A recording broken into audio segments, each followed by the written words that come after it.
I want to do another review of citing sources, citations, both for the works cited page that will come at the end of your essay and also for the annotated bibliography. The same information in the same format will go in both places. So the annotated bibliography is actually a preview of part of what you'll do. So if you can get that information correct, you can easily transfer that to your works cited page and be done. But it is really tricky. It's a lot of information, right, to have.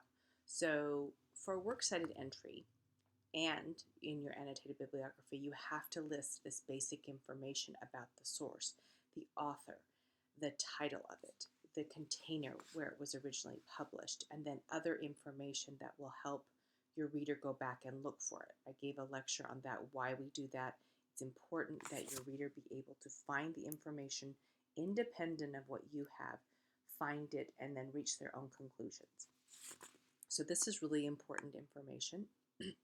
So on LaGuardia Library's homepage, this is so important that underneath where they have the search terms, right, where you can find things, they have the fourth button down is citation help. How do you cite this information? How do you put it down on the page so, again, a reader can find the information themselves? So this is the fourth button they have there. And so we choose MLA because that's what we use. The rules for listing the basic information, as I went over in a previous lecture, are quite extensive. So the library provides a tool. There are other tools out there, but provides a way to help you with this. So right here, it says to start creating your works cited list, click here. So we would click there. And this is what would come up, which is a document with links to take you to the correct information. So the first thing you have to know is what format this is, right? Is it an article in a newspaper, in a journal, an ebook, a video? Those are the most common ones. That's what they list here. A print book, an ebook, part of a book, book review, journal, these kinds of things. So the ones that most of us are using as our sources are newspaper articles, journal articles. Some of us have decided to use an encyclopedic entry because I suggested those, but not many did. So one of those are probably what we are going to end up using, and that's there. So let's go to a particular source. So here's one that has to do with the coronavirus and what we're living through and what I'm doing right now, creating this distance learning, right? So here's our source, and it's from, as we can see from the top, tiny. It doesn't say on the screen here, so you wouldn't know. But right here it says NewYorkTimes.com. So that's how we know, and that gives us some idea. So okay, I go back to my list for the MLA citations, and I click on newspaper because that's the format. It's a newspaper article. And then the next question they want to know is, because I think I told you previously, the author is so important. Who is the author? So I can go back to my screenshot. I have to scroll down. I find the author, right? I see the name of the author. I also there will see some other things like the day it was published, I think. But let's go back to the author. So there was just one of them. So I'm going to click on one author. And they have everything set up to jump to where I need to go. And then the next question is how many authors? And based on the number of authors, that's how you're going, what your entry will look like. So of course we always put the author's last name, comma, first name, period. That's the first question that we try to answer, right? And then, can I skip to? Well, okay, so in the databases, on all of these, you can see who wrote it. Well, they also here, though, I noticed, and I just circled this, is that they also assume that you found this in a database, right? A library database from LaGuardia. Nexus Uni is one of the databases. Academic Search Complete is another database. This one doesn't have one. It just has the New York Times and no database. The rest of the others have a database. So what happens if you did not use a database? Now, first of all, I wanted to be really clear that using a database ensures that your sources will be much more reliant. So I strongly recommend you go through the databases because that means there was already a filter to make sure this is a good source. However, a lot of you are using a lot of sources from the New York Times, and that is not a bad idea because over 100 plus years, the New York Times has established itself also as pretty reliant. So that's fine. I think if all of your sources come from the New York Times, then all of your sources went through the same editorial reliance process, and you may need to have a different one, different humans looking at this to make sure that it's reliable. So you don't ever want to get all your information from one source. I don't think that's ever a smart idea. Remember that no matter what, that you have to cite this. Okay, so let's go back to here. Well, let me go back here. If you look at this right here with the citations for the New York Times, it also lists the volume, the number, the date, and the page. But if we go back to our online article, we don't have any of those things. There's no volume listed, no page, no number, and no page. All we have is this, the author's name and that date of publication. Okay, so what do we do? Well, the first thing we do is we look for the titles of the article and the title of the container. I tried to underline him, the title of the newspaper article, the title of the newspaper container, which would be, in this case, the New York Times, right? So those are two things you're going to do. And then you're going to, since that's all you have, is then put the date and then where you found it, right? Which is the information that we have that was in, I can show this at the top of the page, right? We have that information. So that's, ours is going to end up looking a little bit like this. Let's look at this one right here. I just made it bigger. So this is what it needs to look like on the page, right? Author's last name, the title with all important words capitalized, the name of the container, and then the date that it was published, and then the URL, right? HTML. Indented, everything double space. That's what it needs to look like. So this is what a student, this is what I did get, is this right here. So you can see there's some problems, right? There's no full name of the author. I just have the author's last name and the first initial. There's no quotation marks around the title of the article, so I don't know where the title is. There's no container even listed. I can only figure it out by going to the link itself.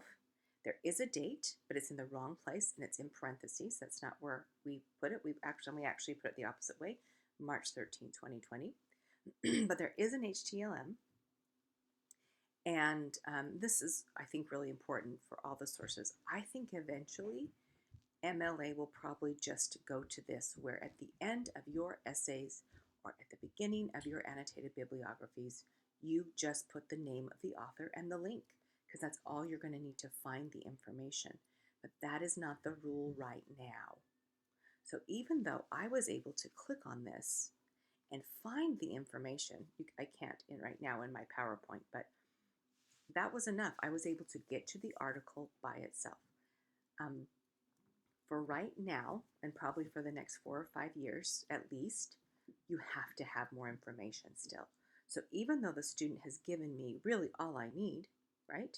The author's name, last name even, and the link, that is not going to be enough for the MLA rules, right? The student is also missing the double space, and you have to indent after the first line again so it looks more like this on the page, right? So everything's double space, but okay. Now let's go to another student sample. This one has even less information. Well, I mean, it's the same kind of thing. Sorry, not less information, but more confusing information.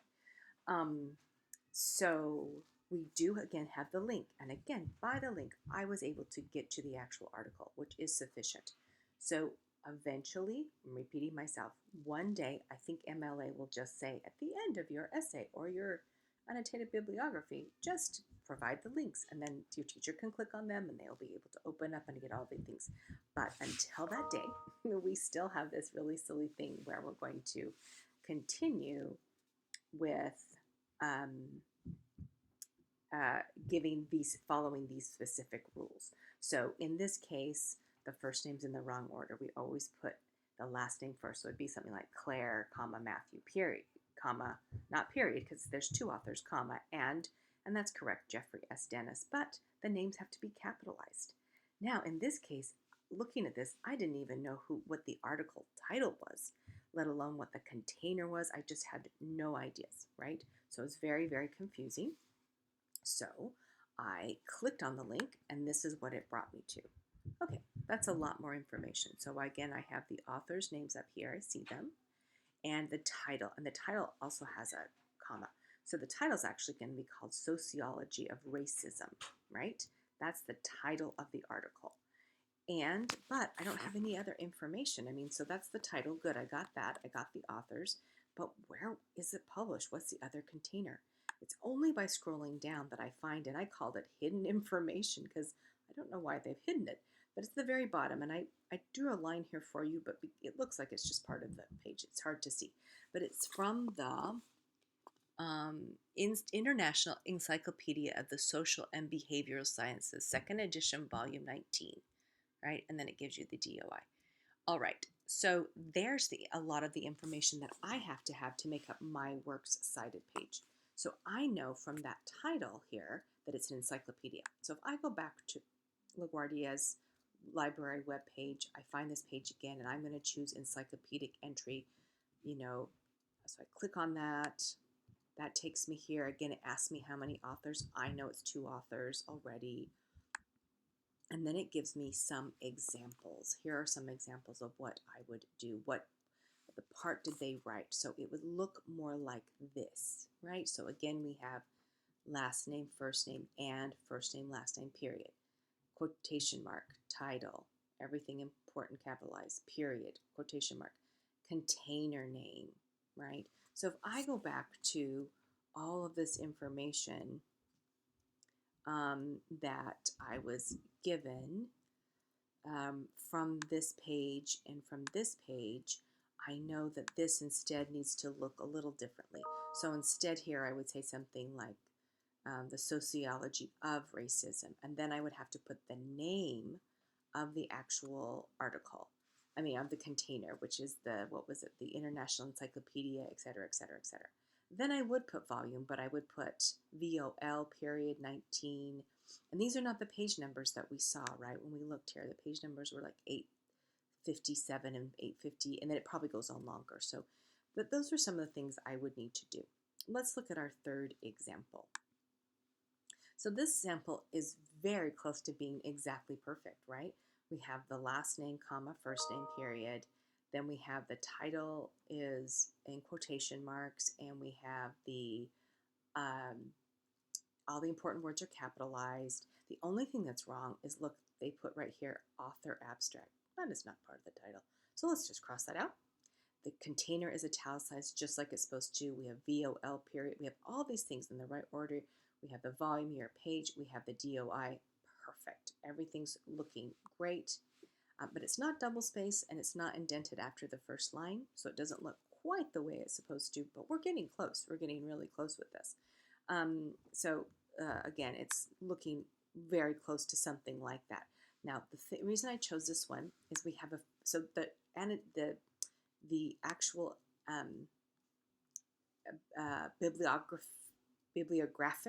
bibliographic entry was near perfect. But then when we went to the annotation, which is also another word for the summary, we had some problems because the student left the name in the reverse order, which you would not do that, right? You would say Rajiv Deralia, right? And then the student also in this body failed to capitalize the important words, failed to put quotation marks around the title. I have no idea where the title ends, what's going on. So, and my last point here is that this is so short, we probably don't need to rename we've already given the title when we put the entry, so all we probably need to say is something like, and not even the whole thing, we just need to say something like, Deralia in this article talks about the increase of university students working, to cover their costs, right? We don't need to add all that extra stuff. But when we do use an author's name and their information in our essays, we will have to use their first name, their first and last name, the first time we refer to them, and we will have to put quotation marks around their title, and the important words of the title must be capitalized. So I hope this was a helpful review and will help you as you write your essay, your works cited page, and as you revise your annotated bibliographies.